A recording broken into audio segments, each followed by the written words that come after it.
Sekarang manusia. Dari semua gagasan awal kosmologi tadi, maka berdasarkan teorinya Plotinus, manusia itu punya 3 dimensi.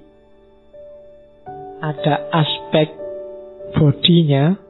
Body itu maksudnya fisik ya, bukan body kayak wow, bodinya, bukan itu. Jadi maksudnya fisiknya. Ya, kamu kan sering pakai istilah body. Ya, jadi fisiknya, terus ada jiwanya, soulnya, terus spiritnya. Yang spiritual tadi termasuk entitas ketuhanan itu adanya di spirit paling dalam. Jiwanya namanya intuitive soul. Sifatnya intuitif. Pengetahuannya khuduri, langsung. Baru setelah itu ada lapisan lebih luar lagi namanya jiwa. Jiwa itu ada 2, reasoning soul sama unreasoning soul. Yang satu lebih dalam, yang satu lebih luar. Reasoning soul itu akal, intelek. Jadi yang akalmu kerja, rasiomu jalan, itu reasoning soul. Bagian jiwa yang setengah. Bagian jiwa yang satunya lagi adalah unreasoning soul. Mentalmu, nafsumu, hasratmu, ambisimu, itu ada di unreasoning soul. Kalau body, yo dunia materi, nggak perlu saya jelaskan. Jadi hidupmu itu paling tidak ada 3 lapis. Atau kalau jiwa itu 2 lapis berarti 4. Intuitive soul yang paling dalam, kemudian reasoning soul lebih luarnya, lebih luar lagi unreasoning soul, dan yang paling luar itu material world.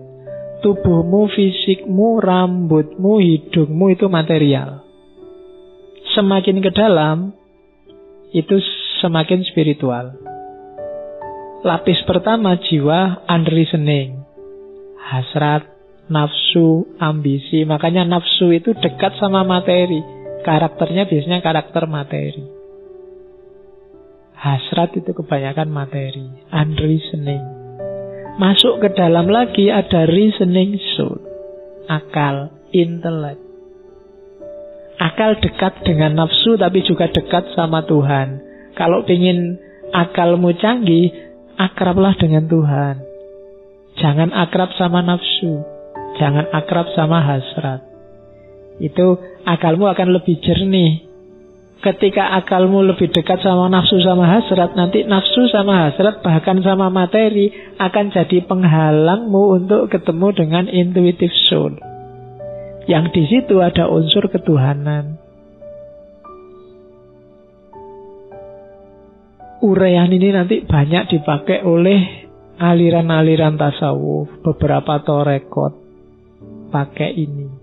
Biasanya pakai istilah latoif, pakai istilah dengan dilebih komplekskan. Tapi secara umum isinya itu. Ada body, ada soul, ada spirit. Yang spiritual itu spirit, yang mental itu soul, yang body itu yang materi. Yang materi itu pada saatnya akan musnah. Ya, kalau tubuh kita kan pada gilirannya juga musnah. Yang unreasoning mengikuti materi karena karakternya materi, dia akan musnah. Yang reasoning ini tergantung dia nanti, dia lengketnya sama yang lebih dalam atau yang lebih luar. Kalau yang lebih luar, pakai logikanya Plotinus, ya dia akan lahir kembali, dapat meter baru untuk menyelesaikan tugasnya biar ketemu Tuhannya. Kalau di kita itu ya, kalau dia lebih lengket dengan yang luar, maka akan menikmati indahnya neraka.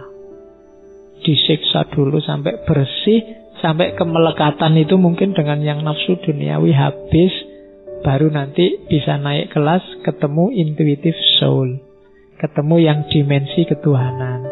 Makanya para sufi itu biasanya menyarankan hasrat, nafsu, meter itu lemahkanlah. Ketika dia lemah, dia tidak akan bisa digantungi apa-apa. Tidak akan bisa bikin orang tertarik, nggak akan bisa bikin orang melekat di situ kalau dia lemah. Tapi kalau dia kuat, biasanya ya menggoda reasoning soul untuk nempel di situ. Maka tadi ada purifikasi. Purifikasi itu membersihkan reasoning soul dari kotoran-kotoran mental, kotoran-kotoran material. Oke. Terus, jadi hidup kita isinya ini, katanya Plotinus. Nah, oleh karena itu, perhatikan soul kita. Perhatikan 3 bagian. Ini terusannya yang tadi. Simbolnya apa?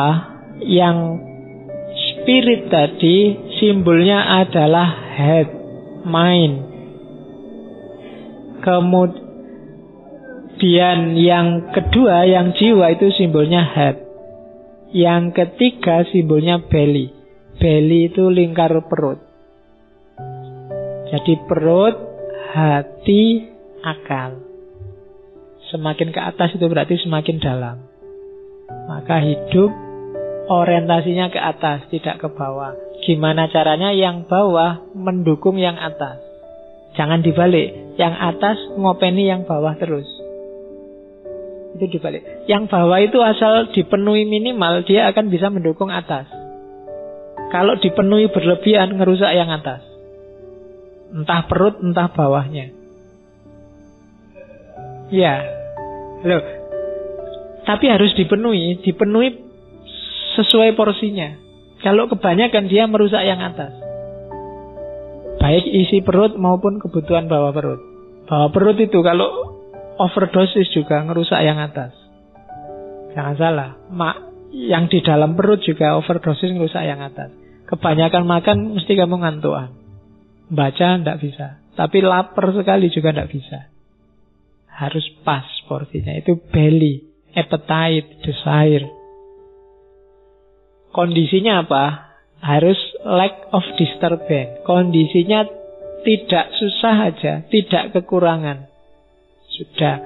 Kalau urusan perut dan bawahnya itu beres, kita akan bahagia, nyaman di situ.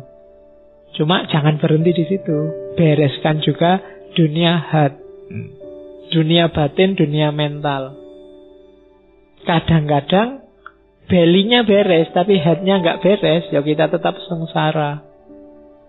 Will, impulse, feeling, rasa itu kan.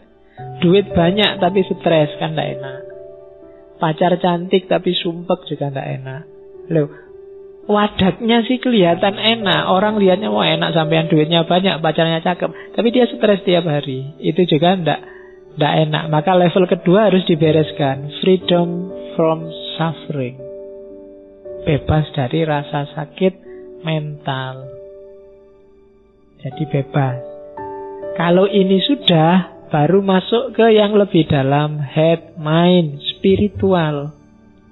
Spiritual itu dalam rangka apa? Stillness. Stillness itu kemantapan, kemandirian, stabilitas. Biar hidupmu kokoh, mantep, berakar di dunia spiritual. Kalau yang kedua tadi kan hatinya nggak sakit, nyaman, enak. Tapi manusia itu naik turun. Kalau nggak didukung spiritualitas yang tinggi, waktu turun orang bisa stres luar biasa. Tapi kalau didukung dalamnya still, dalamnya kokoh, kuat, spiritualitasnya tangguh, apapun yang terjadi di head sama belly itu tidak terlalu berpengaruh. Jadi mungkin belly-nya nggak terlalu terpenuhi. Misalnya miskin, tidak punya istri, kuliah tidak lulus-lulus misalnya.